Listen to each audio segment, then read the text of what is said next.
the lives of those about whom apparently no trace remains.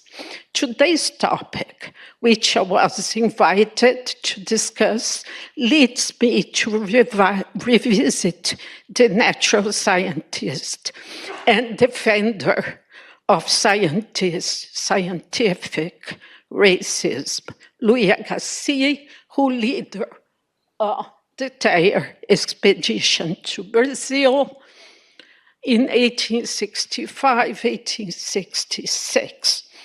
My research on this person is already old, dating back to the years 2003 and 2004. And so I have the task to revisit this work in the eyes of today. Isabel challenged me to talk about methodology, so I was thinking a lot what to say. As introductory note, I would like to say something about the perspective through which I have been developing themes of the history of racial science, of comparative anatomy, and more recently of obstetrics, in which the impact of racial theories became pervasive. My approach to these works embraces a perspective that perhaps differs from what one usually expects. These works are grounded in approach to social history and social history of culture, committed to the establishment of the historicity and plurality of social events. Although the work is focused on the analysis of systems of thoughts and ideas, it is oriented toward the investigation of meaning of this idea, not in the abstract world of formal analysis, but in the multiplicity, often disorienting, of their manifestation and mutations. The idea of a history of everyday ideas that opens a wide front of multidisciplinary areas and a strategy of questioning and criticism of the naturalist approach, proposing a hermeneutics of everyday as the basis of analysis. In this sense, this work undertaking here is part of the process of revising abstract explanatory system in the human sciences, based on amplified concepts as modernity, nation, evolution, or aesthetic concepts of race and science, among others. Now, quote, in the production of nation as narration, there occurs a division between a continuist, cumulative temporality of the pedagogical and the repetitive, recurrent, performative strategy. It is through this process of division that the conceptual ambivalence of modern society becomes the place of writing the nation, the race, and the history of science in its oscillating discursive and ideological identities. Based on this brief introduction, I would like to talk about the lecture today. Agassiz Revisited. The Revisited forced me to think about how my work, which I began to carry on many years ago, could be retold today. with those who are here in Lausanne now listening to me, what I have to say. An introduction to Louis Agassiz in this current historical moment requires us immediately to turn our thoughts to the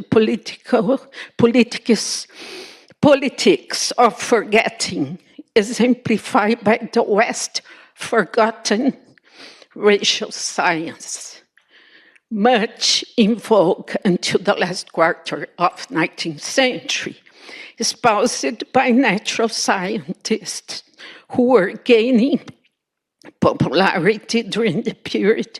Race science borrowed methods, parameters, and protocols of the newly emerging sciences, such as comparative anatomy, physical anthropology, and medicine, as well, developing its own ways of representing racial difference through drawings and photography.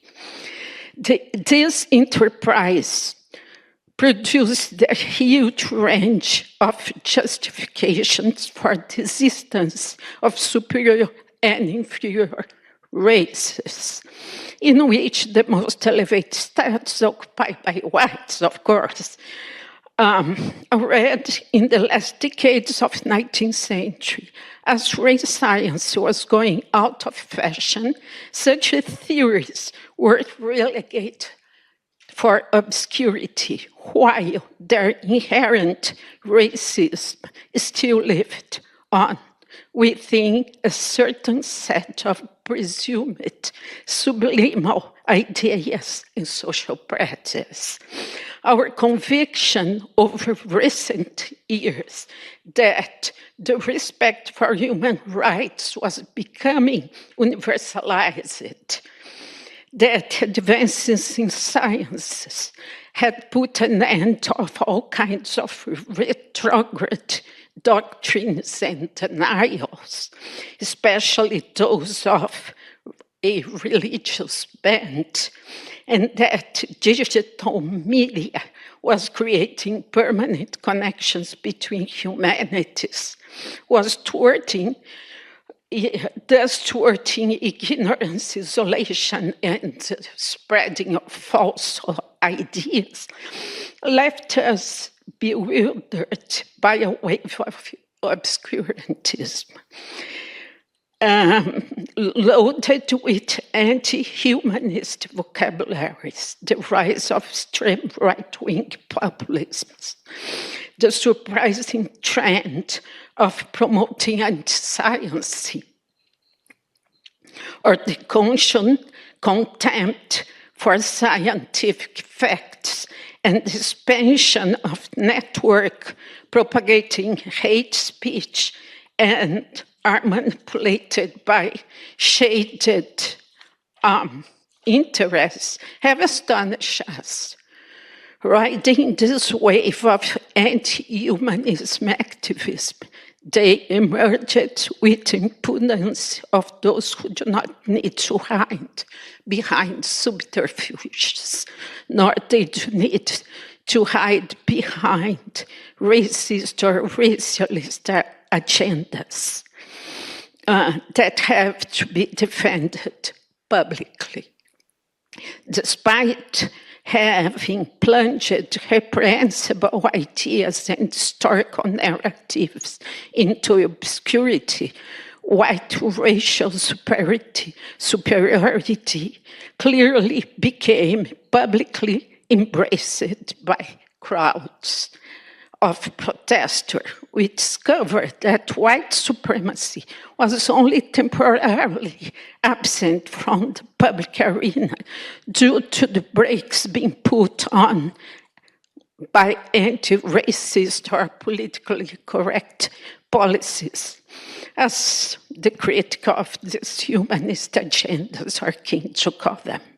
We soon learned that beliefs of white supremacy had been kept alive in various ways. I don't have to go to example like Trump policies, Brazil under Bolsonaro, and etc., etc. So it is still important to talk about people like Agassiz, not only to regret the legacy of forgotten past, but as a way to think what is very much present nowadays. In my explanation, I will highlight the impact of Georges Cuvier's ideas on Louis Agassiz. I'll be back to this subject at the end of my talk. Louis Agassiz occupied a singular position in North America when he immigrated from Neuchâtel to Boston in the mid-40s in his mid-career. Already successful, but not grandiose. Since arriving in the United States in 1846, he had established himself as a prominent figure, embodying the idea that European science could flourish in America beyond what could be done and in the old world.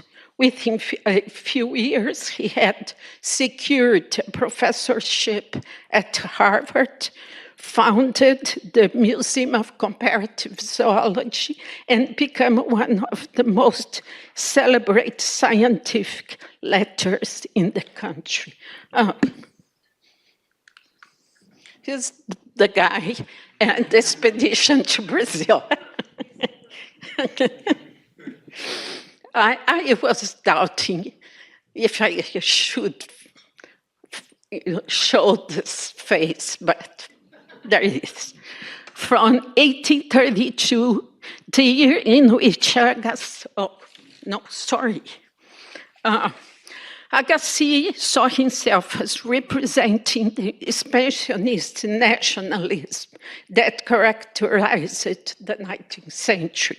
The journey to Brazil in 65-66 offered him the opportunity to accomplish what great naturalists had already completed, like Humboldt, Spix, Marcius, etc.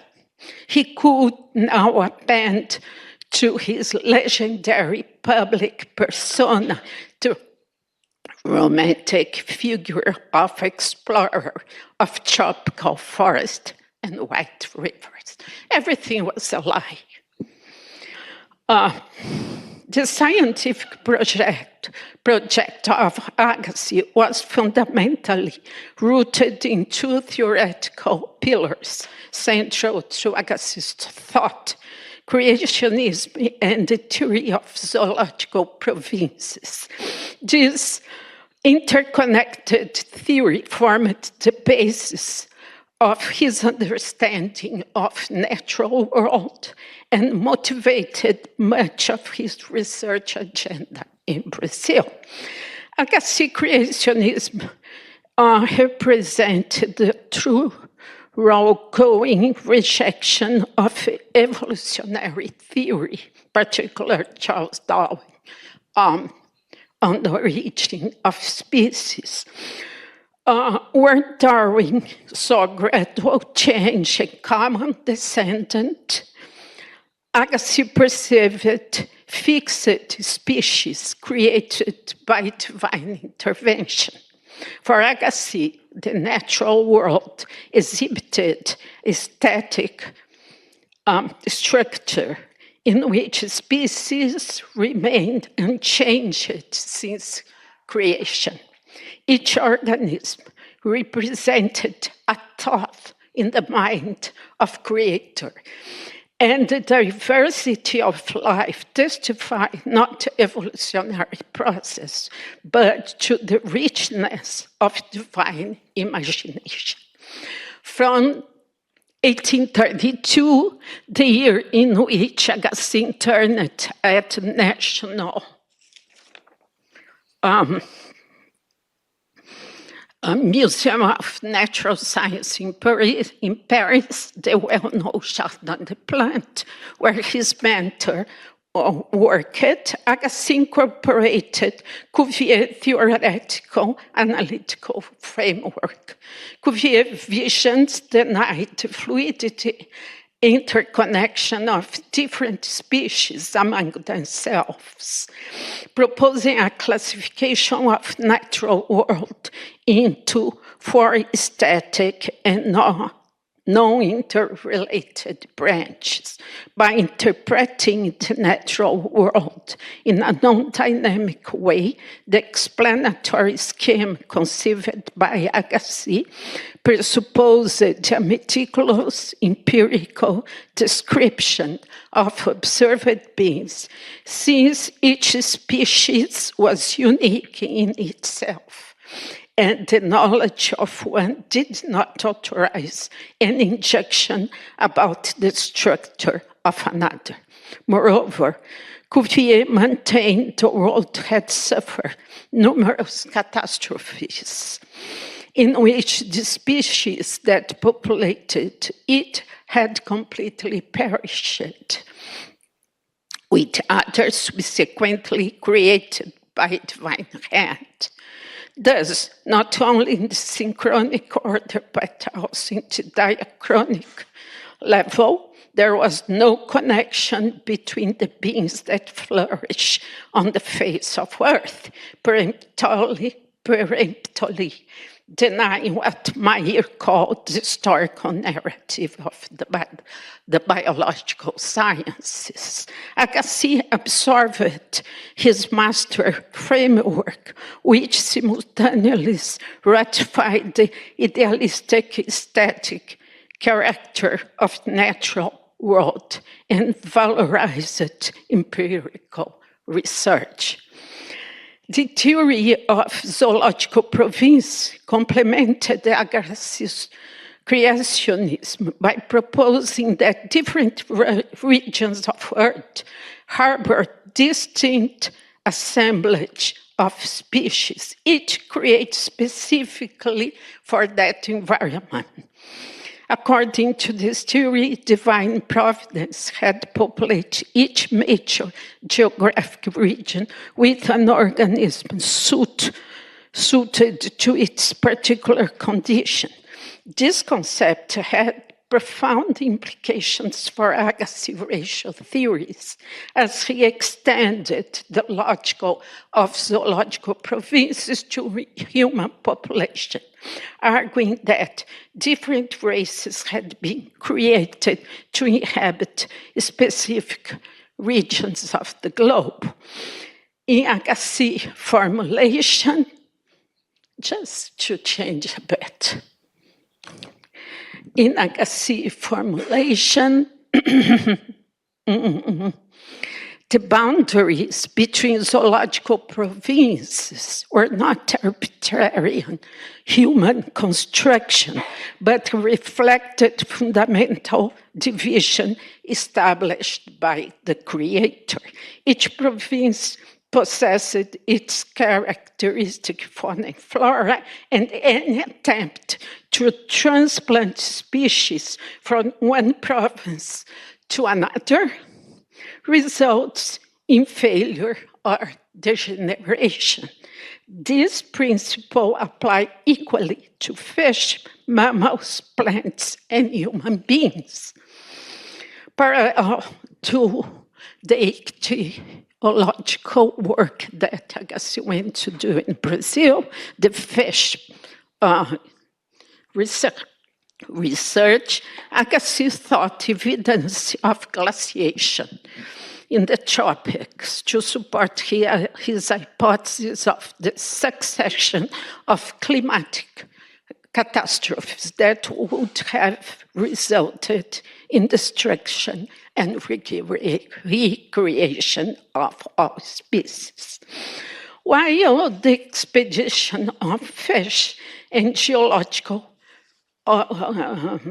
goals received the most public attention, the racial question occupied a central position in Agassiz project, revealing his commitment to racialism in its most virulent form. The naturalist's engagement with racial theory began shortly after his arrival in the US and would continue to shape his scientific work and public intervention throughout his career. The contest for Agassiz racial theory must be understood within the broader landscape of American debate about slavery, race, and national identity in the mid-19th century. The decades leading up to Civil War saw an intensification of racial discourse as both defenders and opponents of slavery sought scientific justifications for their positions. The conflict between humanitarian abolitionism and scientific racism created a complex ideological terrain that Agassiz would navigate throughout his American career. Agassiz had adhered to polygenism since his years as Cuvier student, but it was in America that he publicly espoused it. Polygenism defended that humanity had formed from separate species involving more than one divine creation. This position placed Agassiz with odds with religious orthodoxy, yet he managed to maintain his commitment to divine creation while arguing for the separate origins of different species. For Agassiz, the Bible talks about the history of white people. The others have a different creation. Shortly after arriving in Philadelphia from Europe, he encountered African Americans for the first time and experienced what he described as visceral reaction of repulsion. In letters to his mother, he expressed physical disgust at close proximity to Black people. This emotional response seems to have catalyzed his embrace of polygenist theories, providing a scientific framework for his prejudice. Subsequently, Agassiz embraced the theory of degeneration, according to which mixing between different races led to loss of fecundity and degeneration of successive generations.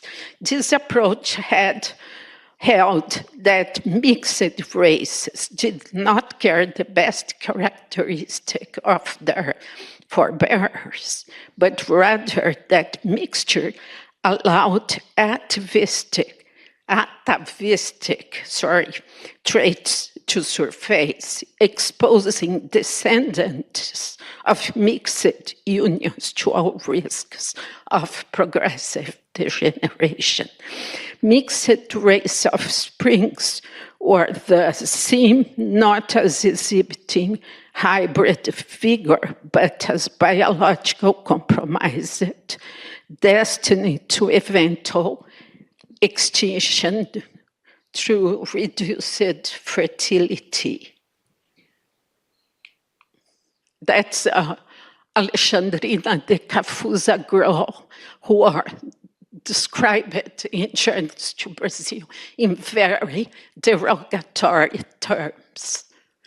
She was mixed of white, Black, and indigenous people.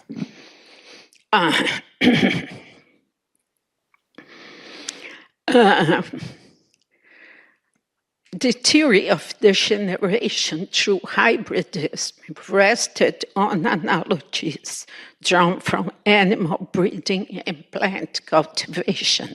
Agassiz and his colleagues pointed to examples from agriculture and animal husbandry, where crossing distant varieties sometimes produce sterile or weak offspring. They extrapolated from these cases to argue that human racial mixture would follow similar patterns, ignoring the obvious vitality of mixed people.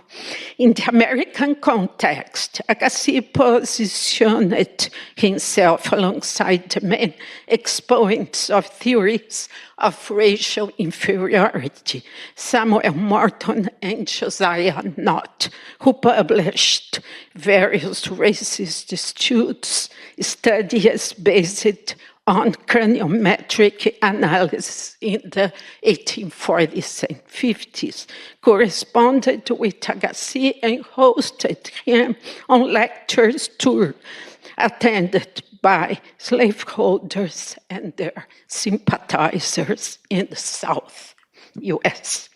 Morton's Crania Americana and related works sought to establish racial hierarchies through skull measurements. Not a physician from Mobile, Alabama, extend these arguments by claiming that racial mixture produced biological inferior offsprings with high rates of infertility. These connections reveal the extent to which Agassiz's scientific work was embedded in the political struggles of his time. His Southern lectures tours brought him into direct contact with defenders of slavery, who eagerly embraced his theories as scientific justification for peculiar institution. While Agassiz himself opposed to slavery on humanitarian grounds, arguing that it degraded both enslaved and enslaver, his racial theories provide ammunition for those who sought to maintain white supremacy and slavery. The naturalist made no mystery on his commitment to scientific racism. The idea that different human races had been created to inhabit specific zoological province suited perfectly his theory of creationism and sustained aesthetic view of natural world. This environmental determinism carried powerful political implications. It suggested that attempts to integrate formerly enslaved people in American society, particularly in the northern climates, supposedly unsuited for their constitution, would inevitably fail. It argued against political equality on the grounds that different races possessed different capacity and temperaments shaped by their adaptation to particular environments. And it naturalized racial hierarchies by presenting them as reflection of divine design rather than human social arrangements. This was exactly the argument in Agassiz's famous letter responding to a query by Dr. Samuel Howell in 1863. Howell was then at the head of the American Freedmen's Inquiry Commission, a body established by the War Department to advise on policies regarding the emancipated slave population. The commission had consulted Agassiz as one of the nation's most prominent scientists on interracial policies. Were formerly enslaved people to survive as separate race or be absorbed through miscegenation? If absorption happened, what could be expected for the hybrid population? Sustaining Howe's dire prediction, Agassiz asserted that miscegenation was, quote unquote, contrary to the normal state of races, as it is contrary to the preservation of species in animal kingdom. He declared that, quote, far from presenting to me a natural solution of our difficulties, the idea of amalgamation is the most repugnant to my feelings, close quotes. This is a statement reveals his deep commitment and visceral emotion reaction to the prospect of racial mixture and amalgamation.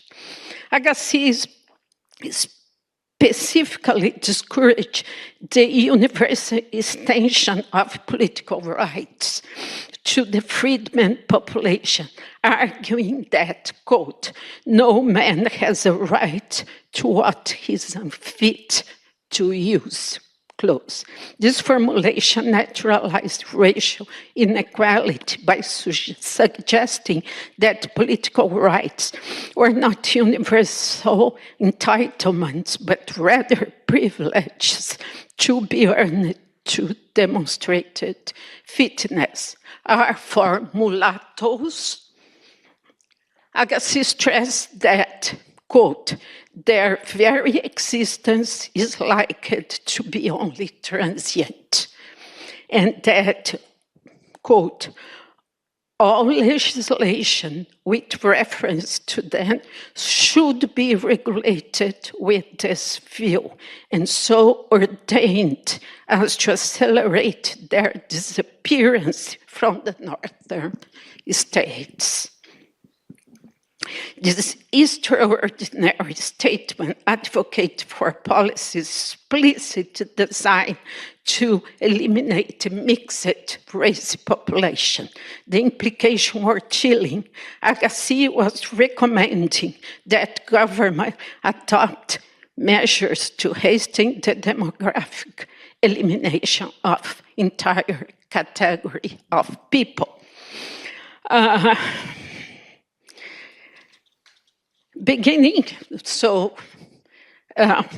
Making a continuation of these ideas, since 1810, the decade of 1810s, proposals for the repatriation or subsidized immigration of African Americans to Africa, Latin America, and Caribbean circulated in both South and North U.S.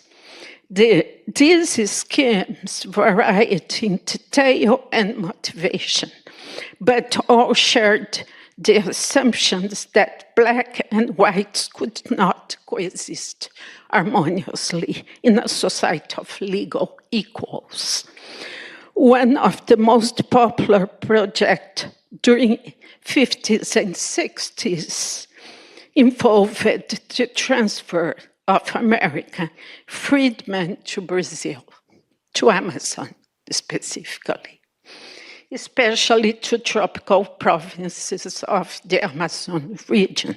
This proposal was appropriated by various groups, including General James Watson Webb, plenipotentiary minister to Brazil during Civil War, who advocated for schemes whereby African America would labor as apprentices in Amazon. Not coincidentally, in consonance with his biological province theory, Agassiz strongly advocated that the idea that black race had been created to occupy specifically tropical areas, zones that were totally inappropriate for the survival of whites.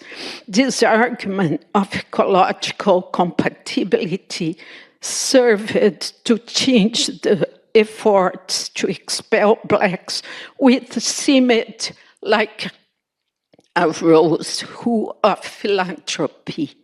The black race needed to be rooted in its natural environment, that is, in areas with hot climates, since those were the place where they could prosper. For this standpoint, Agassiz's journey to Brazil takes on trouble meanings. Brazil offered not only a potential destination for expelled African Americans, but also more immediately a laboratory in which the scientists could produce material evidence of degeneration caused by mulattoism, which was so commonplace in Brazil, heavily mixed population. Indeed, do I have to summarize?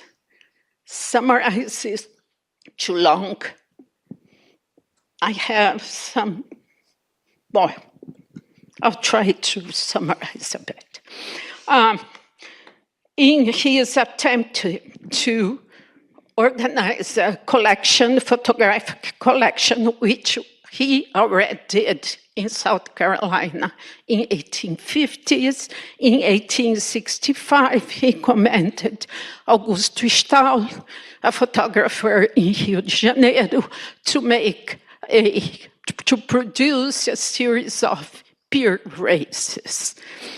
And then in Manaus, he commended Walter Hanwell, which was a student voluntary to the expedition to photograph mixed races.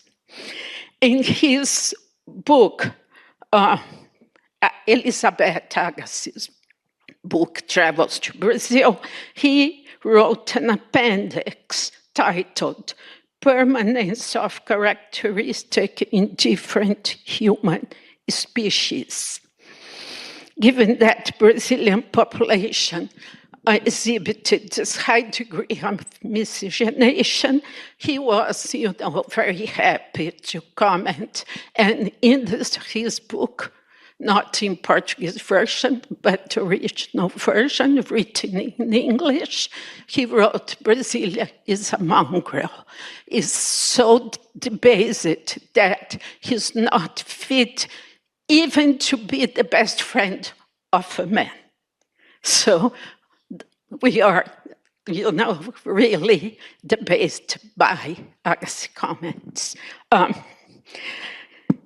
The methods by which Agassiz employed to organize this collection was really raise serious ethical questions. William James, the philosopher of pragmatism, who was a student of medical school and voluntary in this expedition, just left to US after the Bureau d'Anthropologie in Manaus because what was going on there.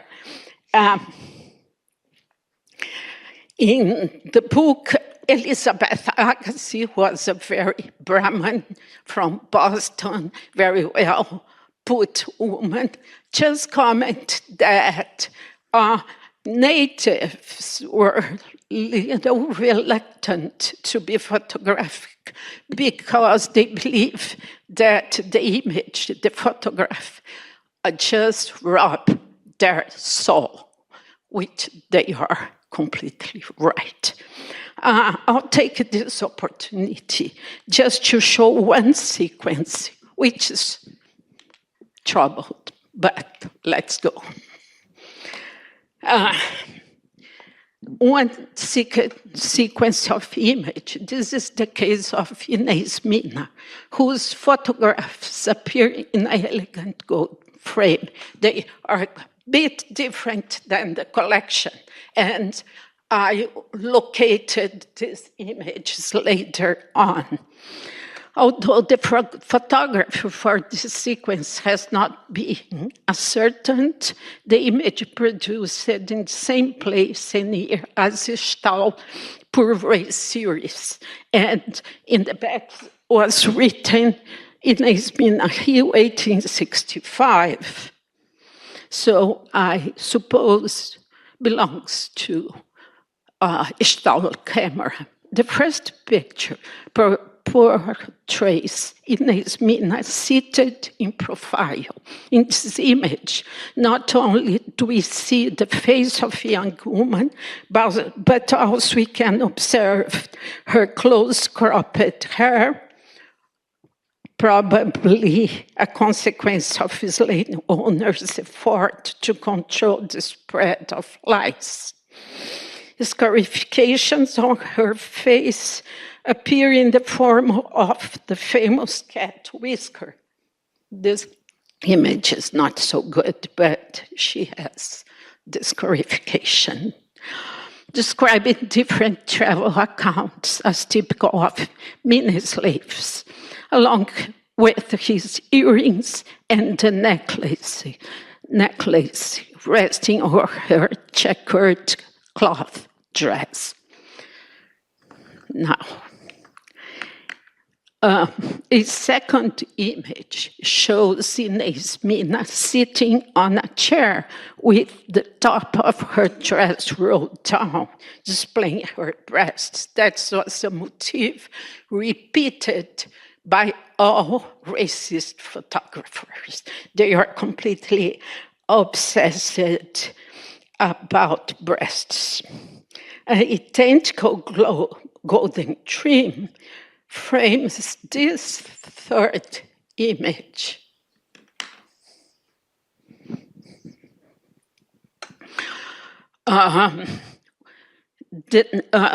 This picture reviews the same model from behind, with her right arm extended beside her body and her left arm bent,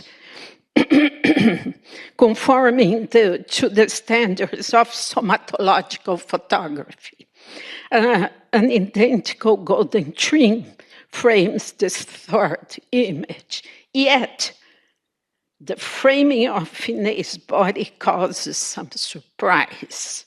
Whether deliberately or not, the frame does not allow Inês' head to be seen.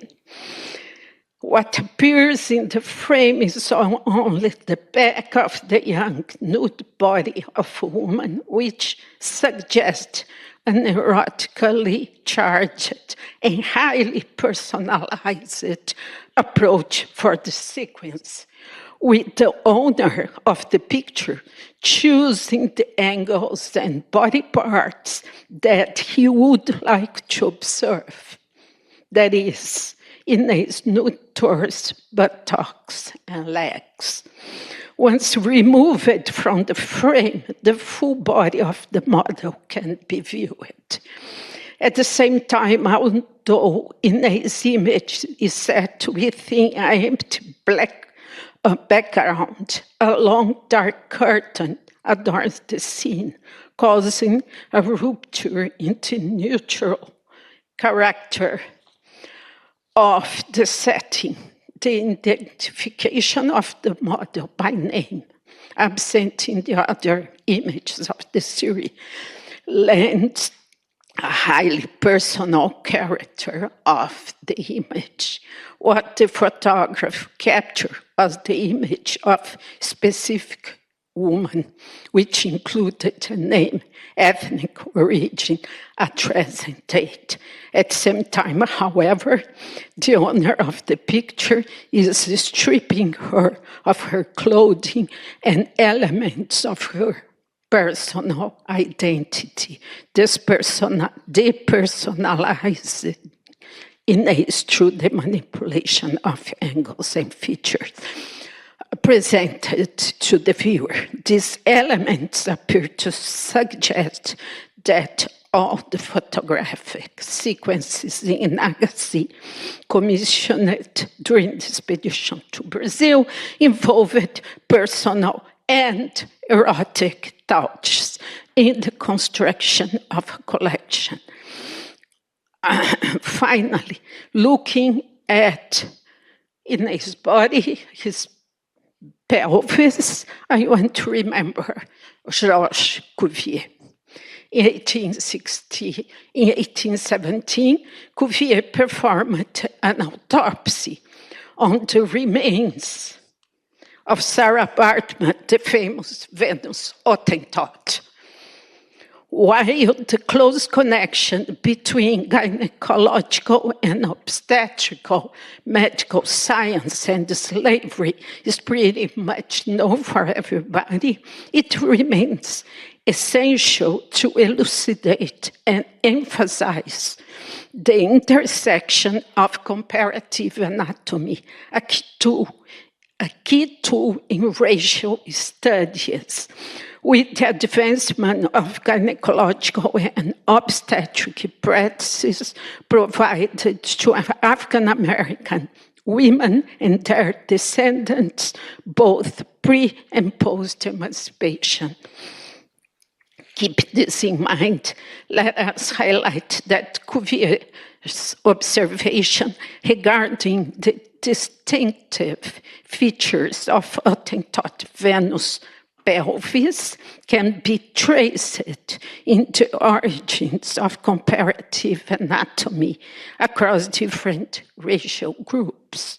Additionally, let us consider the surge in European and American studies on the female pelvic structure during the 19th century, which contributed to development of obstetric techniques and procedure aimed to aiding and treating Black women during childbirth. Throughout the 19th century, a lineage of comparative anatomy studies and obstetric manuals meticulously examine systematic measure the organs, particularly uterine, iliac bones, and ischial bones of pelvis and pelvic structure from variety on a variety of races. The only cataloging then hierarchically with astonished precision of inches, centimeters, etc.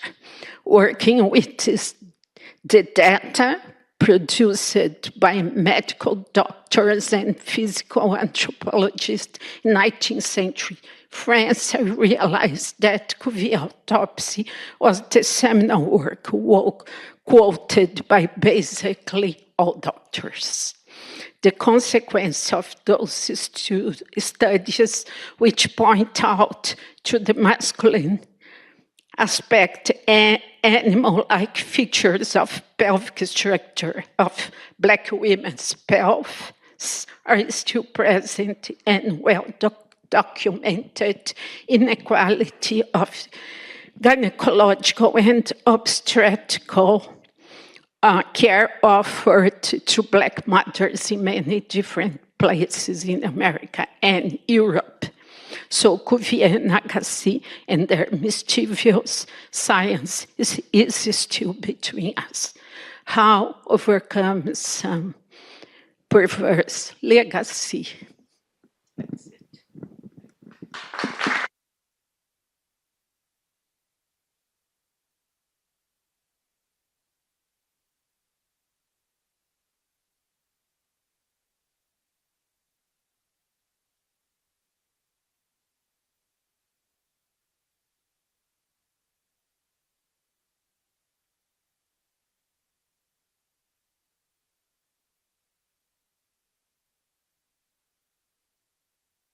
Thank you so much, Maria Helena, for your keynote. It was a difficult task I gave you. I'm so sorry. And as well, an indigestible task. But I think it's, as you said, it's more relevant than ever to revisit this kind of episodes in our history, and how do we do that? How do we acknowledge those violences, and like how do we try or make the effort to read those archives without reproducing this violence? So thank you so much to be sharing your knowledge and your way of practicing. I'm not very good with how do you say, with the academic performer. Do we have question and answers on a keynote? I don't know. Is it that? Normally no. I don't know, because don't know if you're very tired or so. How does it work in academia, Bernard? Okay.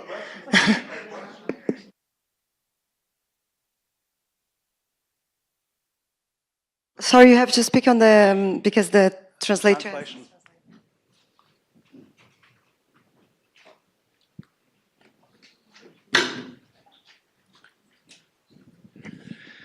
First of all, I'm sorry for my English. So you spoke about Bolsonaro and Trump, and I just want to remind that there is a place with the name of Agassiz in Lausanne. And in 2018, the police of Lausanne killed a black man, Mike Ben-Peter, 6 people on him, like 2 years later, George Floyd in United States. And George Floyd, that was at 25 of May 2020, and at 25 of May 2025, another black man was killed by the police on the same place, and nobody in Lausanne, the politician and so on, said a word about that, and that's just remaining.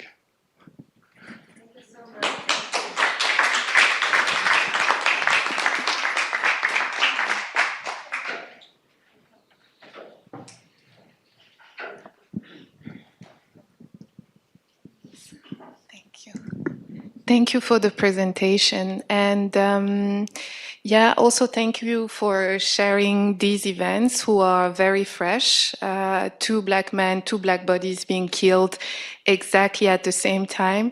It makes me also think of this statue of Agassiz who fall on the head.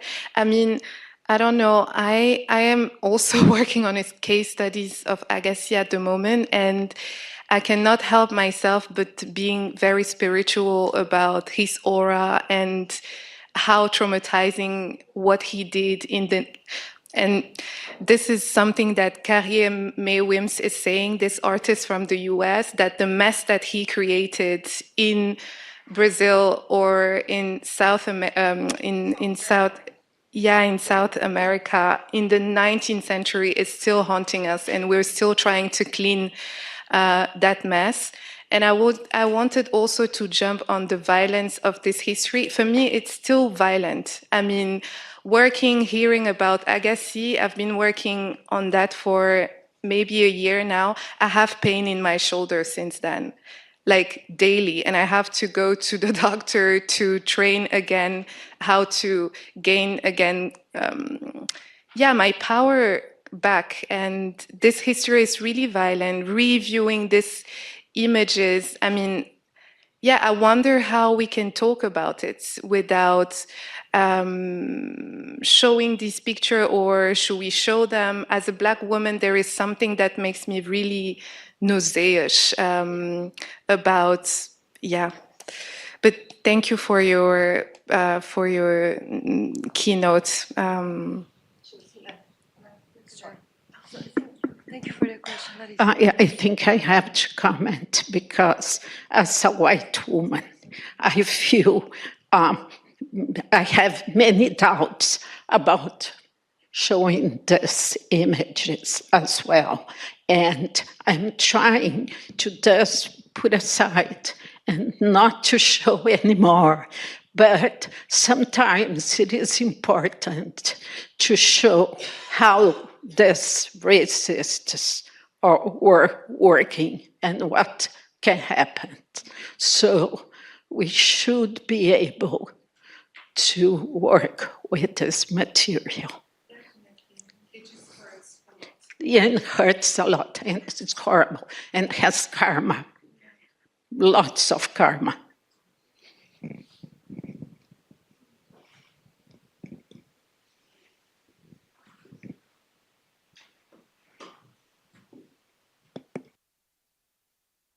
That being said, thank you so much again, and thanks so much for your input. That's so relevant, that's so important, and that shows like how those